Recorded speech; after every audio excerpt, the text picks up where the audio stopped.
Hello, English 102 students. All right, we are just now wrapping up week 3 and we are starting on week 4.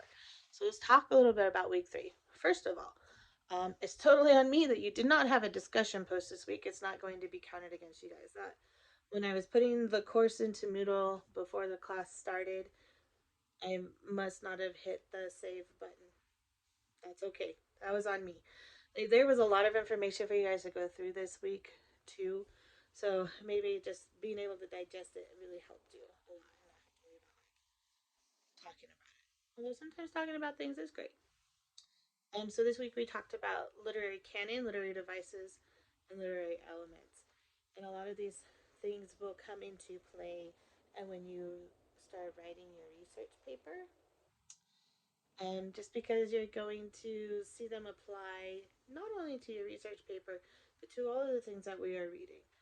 So we've had a couple questions on the research paper. So your research paper, you are going to be analyzing a piece of literature that we are reading in this term.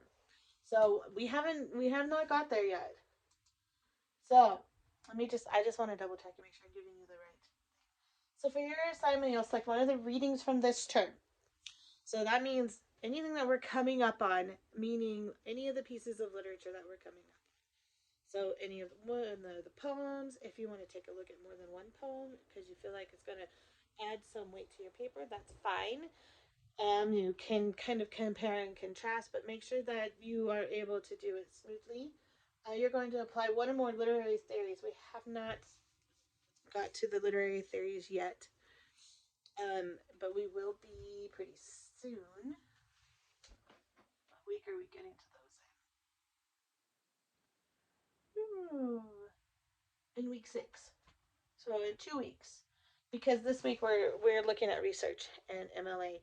And hopefully you all have had a really solid introduction to research and MLA formatting in your English 101 class. So this is kind of just an overview and a reminder of how to properly research things and how to write an MLA. Going through past discussion posts, I'm not concerned that you guys do not understand how to write at an academic level. You guys are doing fantastic at that.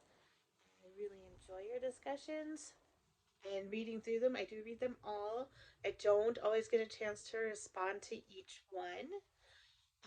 A note on this, I really don't think that it's my 102 class. I don't think you guys really have this problem. My 101 class is struggling with keeping up on that. That is your participation. That's how I make sure that you are paying attention in class and learning something. So that is how you get graded for participation since this is an online class.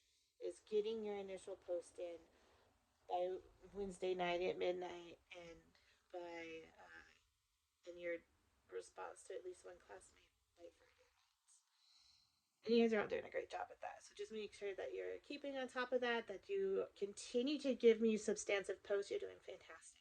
Again, you guys really are doing a great job. And I really appreciate it because it's fun and I enjoy interacting with you. Okay, so this week, um, if you've already started to look at week 4, there is a video that doesn't work. I am going to be removing that.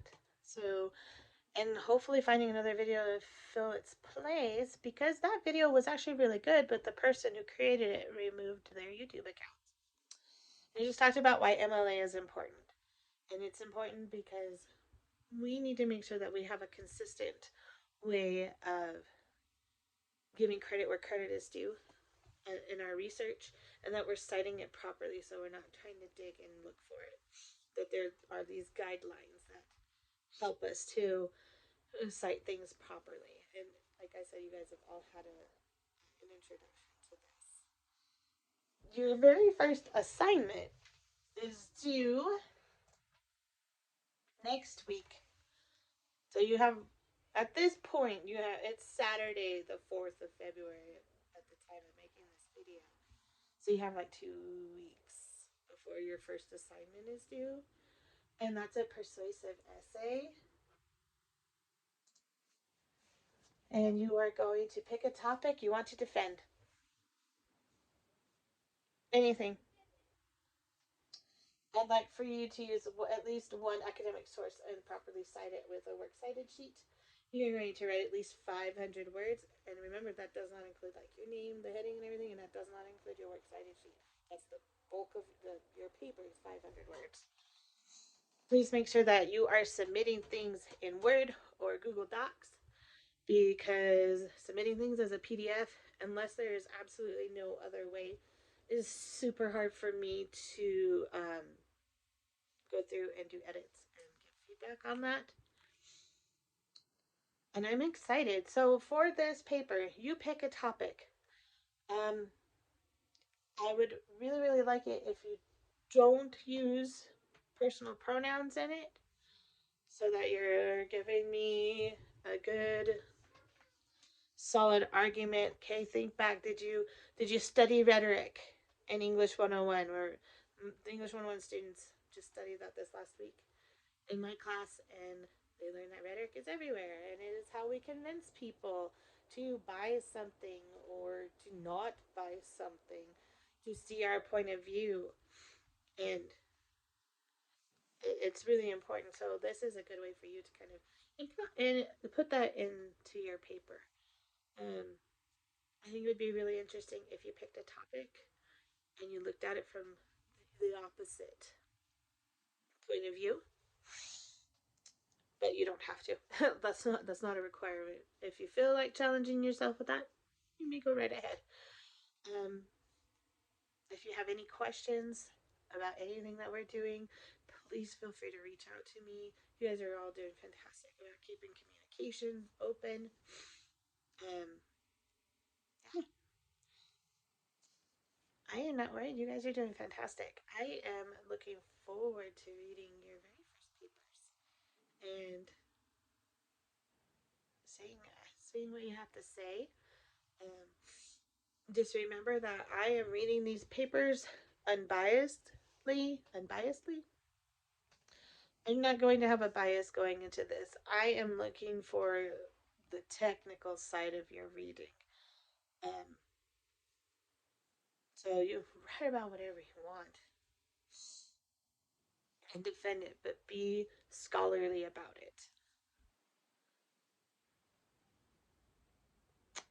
Let's see. So I threw some extra credit in last week's video, hoping that you guys would watch the video. That's how I kind of keep track of who watching the videos, because I don't get to see you face to face. I don't get to talk to you and give you like a real lecture. I know some of my colleagues will do like hour-long videos that are a lecture, and I feel like a lot of people just get check out after a little while. So I try to keep it like under 15 minutes of me just talking to you, the camera. So that is how I check to make sure that everybody is watching the videos, because I go over a lot of things and I go over questions that maybe not everybody is willing to ask, but they have. So let's see. This week, 4 extra credit. What's a good thing for you to email me about?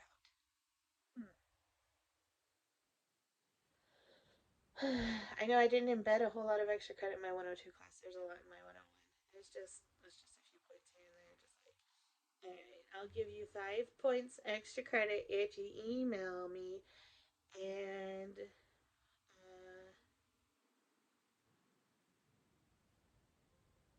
you tell me what instrument I play in the Way Mountain Symphony Orchestra. I play bass clarinet. I fill in percussion. So email me and tell me what instrument I play in the Way Mountain Symphony Orchestra, and I will give you 5 extra credit points. And if you guys have any questions or concerns, please feel free to reach out. And guys, have a great week. I will see you all in the discussion board.